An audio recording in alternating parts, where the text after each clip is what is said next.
Lagos Traffic Radio acquires 3 new motorbikes to enhance live incident reports. Federal government to reverse merger of technical science colleges.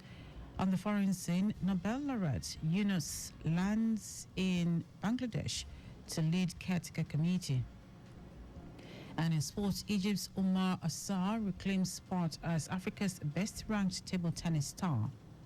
Now the details. I am Dele Agadumo.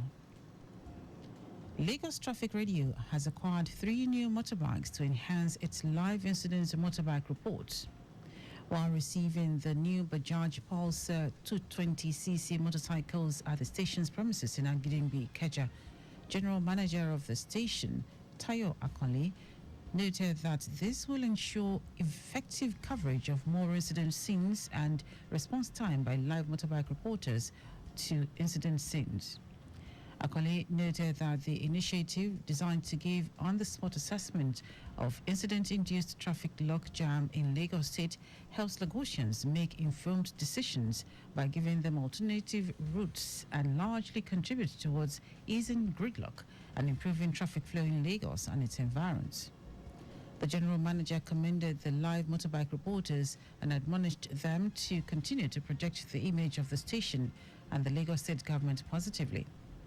Akoli charged the live motorbike reporters to be more dedicated to the work and enhance the core values of the station, which are timeliness, reliability, accuracy, dynamism, innovation, and objectivity. He recalled that the Motorbike Live Report was launched on the 15th of September 2020 as part of efforts to support the Themes Plus developmental agenda of Governor Babajide Sanwo-Olu's administration, in which the letter T stands for Traffic Management and Transportation. With the new motorbikes, the station in the future will commence live streaming of live motorbike reports to increase engagement with Lagos residents, strengthen connection with the audience, equip the reporters with state-of-the-art technology to enhance the quality of live motorbike reports, and as well attract more viewers and increase online reach. The Lagos State Materials Testing Laboratory Agency, LSMTL, has charged its personnel for optimal work performance towards acquiring ISO 17025 accreditation on its materials testing procedures. LSMTL General Manager Olayinka Abdul, who gave the charge, informed of the need to improve quality and customer satisfaction in materials testing procedures. Abdul said it is pertinent to ensure that LSMTL produces accurate and reliable results that can demonstrate the technical competence of structures for quality assurance. She said ISO 17025 is a standard that outlines the requirements for testing calibration laboratories using the framework of laboratory operations, technical capabilities, equipment, personnel, and qualitative system management. The Minister of State for Petroleum Resources, Oil, Heineken Lukmobiri, says the federal government is committed to supporting the $20 billion Dangote refinery near Lagos. He stated this in Abuja before a Senator Bamidele-led ad hoc committee over alleged economic sabotage in the petroleum industry. Lukmobiri also expressed the government's commitment to completing the rehabilitation of the 3 state-owned refineries to reduce the level of import needed to be able to serve the needs of Nigerians. Late July, the Federal Executive Council (FEC) directed the Nigerian National Petroleum Company (NNPC) Limited to sell crude oil to Dangote Refinery and other local refineries in Naira and not in United States greenback. The measure was aimed at reducing the strain on the country's foreign spending and stabilize the pump price of petrol, diesel, and other products in Nigeria, as well as boost local production of refined petroleum products in Nigeria. Now to the rest of the stories. The federal government has announced plans to review the merger of federal technical colleges and science schools in the country to unbundle them. The Minister of Education, Tahir Maman, stated this at a one-day stakeholders meeting on the challenges and issues affecting technical colleges in the country. Maman, who expressed displeasure over the merging of technical colleges with colleges of science, says it eroded the gains of establishing technical colleges across the country.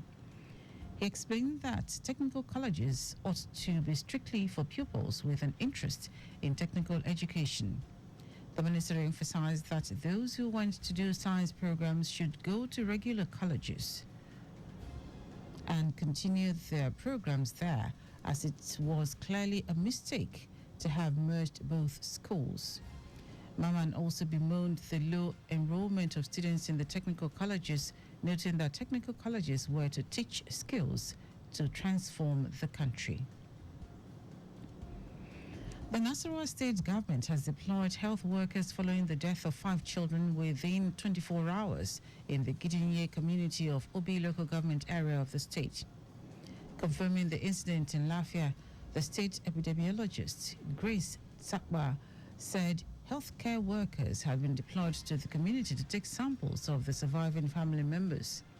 While noting that the results from the samples collected are yet to be released, Tsakba explained that from observations, the cause of their deaths could be related to food poisoning because the ailment started immediately after they finished eating their meal on the farm. Now to foreign news. Nobel laureate Muhammad Yunus has declared that there is a lot of work to be done in Bangladesh as he arrived in the country to take over as interim leader. The 84-year-old arrived just days after Sheikh Hasina, the woman who ruled Bangladesh for 15 years, fled across the border to India. She resigned as prime minister after weeks of student-led protests which left hundreds dead, escalated and culminated in calls for her to stand down. The decision to name Yunus as chief advisor of the interim government followed a meeting between President Mohammed Shahabuddin, military leaders and student leaders. The students had been clear they would not accept a military-led government but wanted Yunus to lead. In our sports, Omar Assar's performance at the Paris 2024 Olympic Games has catapulted him up the world rankings. The Egyptian table tennis star moved up 5 places to secure the 17th spot in the ITTF ranking.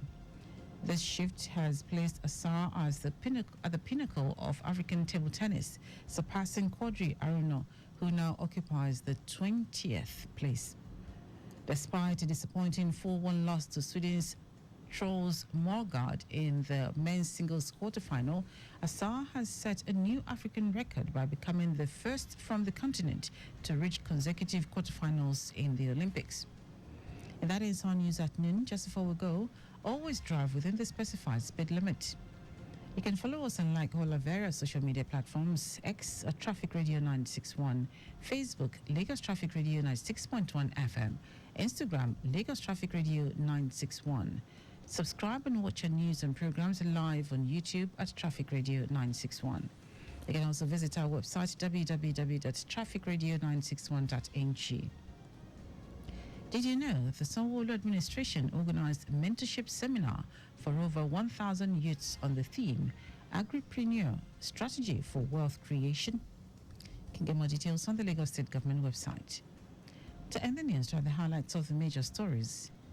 Lagos Traffic Radio has acquired 3 new motorbikes to enhance its live incident motorbike report.